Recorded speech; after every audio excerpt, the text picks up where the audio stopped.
dimenticavo, effettivamente è gigante!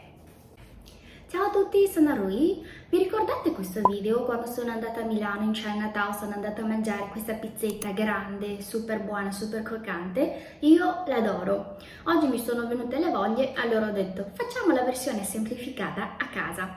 Oggi vi faccio vedere la pizza cinese che si trova anche in Chinatown a Milano, come può essere fatta in casa. Andiamo intanto subito con gli ingredienti.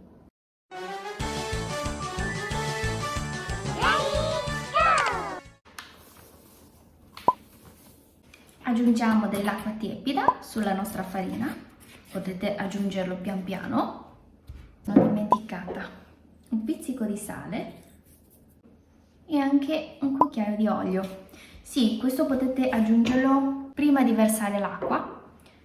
Continuiamo con la nostra acqua. Quando vedete che la farina sono diventati tutti pezzettini così senza la farina secca, potete andare a impastare con le mani.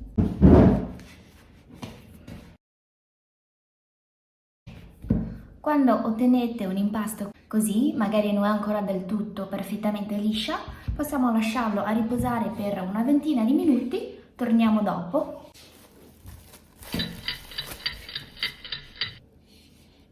Per fare questa ricetta l'ingrediente più importante sarebbe questo. Sono delle verdure cinesi essiccate marinate. Cercando su Google mi dice che la traduzione sarebbe verdura senape, ma così è essiccato. Per poterlo usare bisogna intanto metterlo in ammollo un paio di ore nell'acqua tiepida. Messo in ammollo, quando lo togliete dall'acqua diventano così, allora a questo punto possono essere usati per saltare o usare come se fosse un ripieno. Quindi andiamo a unire tutti questi ingredienti nella ciotola per creare il ripieno. Siccome questa verdura assorbe un sacco di grasso e olio, io oggi non ho trovato la pancetta che contiene più grasso, è un misto macinato ma abbastanza magro, quindi vado ad aggiungere anche un cucchiaio di olio di sesamo sulla carne, un pizzico di pepe bianco. Allora il sale, non usate troppo perché la verdura in realtà è già un po' marinata con sale, solo che siccome la mettiamo in ammollo nell'acqua quindi perde un po', diciamo, del suo sale, quindi aggiungiamone un po' solo per la carne magari. Un pizzico di zucchero, salsa ostrica, basta poco, ma se non ce l'avete potete anche non aggiungerlo. E infine un po' di salsa di soia. Mescoliamo tutto. Dovete farlo arrivare a questo livello, praticamente la carne deve essere così, che si appiccica sulla nostra verdura. A questo punto possiamo andare a fare le nostre pizze. Riprendiamo il nostro impasto con un po' di farina secca, andiamo a impastarlo. Adesso è già diventato praticamente molto più liscio, basta lasciarlo lì mezz'oretta, 20 minuti, seguendo diciamo la vostra tempistica, ecco. E andiamo a dividerli in piccoli pezzi.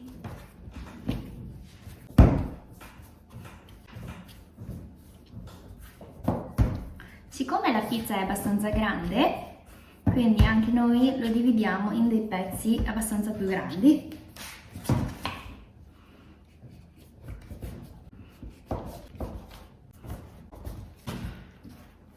Fino qua, per quelli che guardano spesso i miei video, sapete come vado, come procedo. Infatti facciamo delle piccole piadine intanto.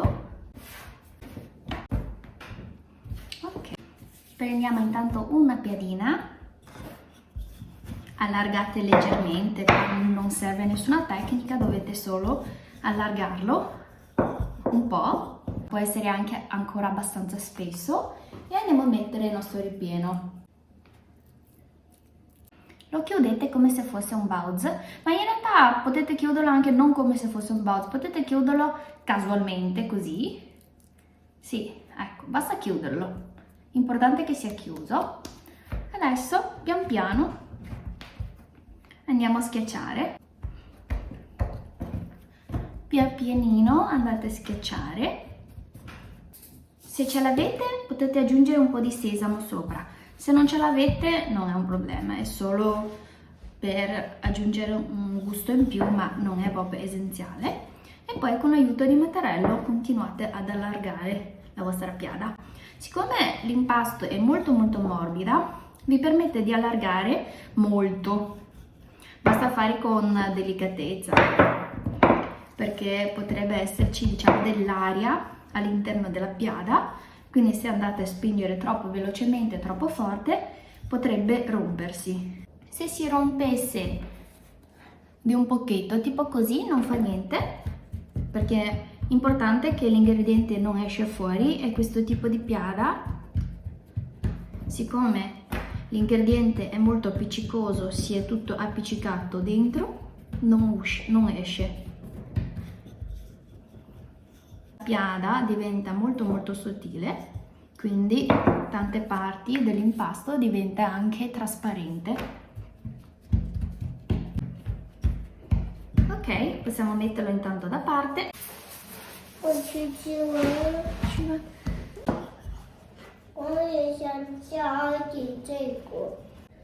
Anche adesso sto facendo un bel pizza. Vabbè, quello lo mangi te allora.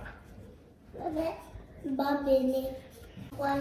Questo direi è abbastanza grande, adesso lo portiamo a cuocere. Adesso per cuocere ci servirebbe solo una padella.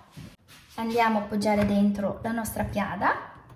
Andate con il fuoco più basso perché dovete creare una specie di calore simile a quello del forno, ma per farlo avere la superficie secca bisogna andare con una fiamma molto lenta, quindi dovete avere un po' di pazienza. Aspettiamo che da una parte si cuoce intanto. Andate a sentire con le mani, in realtà pian piano questa parte, anche se non hai contatto direttamente con la padella, comincia a ingiallire e diventare più duretto, un po' più duro. Quando vedete che si sta per alzare un po' e anche i bordi sono diventati un po' duretti, facciamo un giretto. Vedete questa parte che è diventata più gialla, più marroncina. Queste parti diventano dopo super croccanti.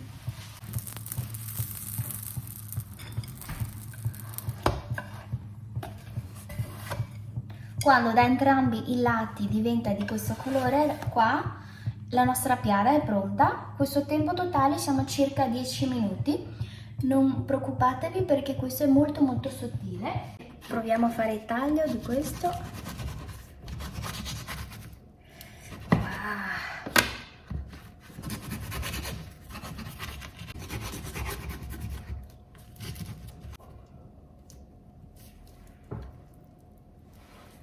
Ecco qua dentro il ripieno.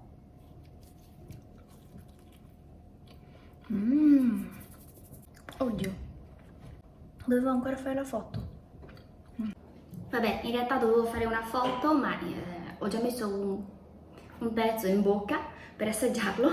Era buonissimo comunque.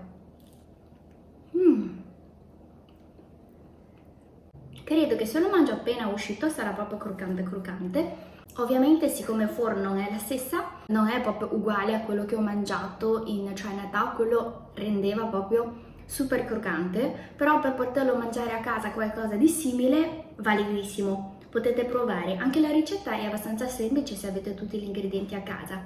Buon appetito! Dimenticavo, effettivamente è gigante!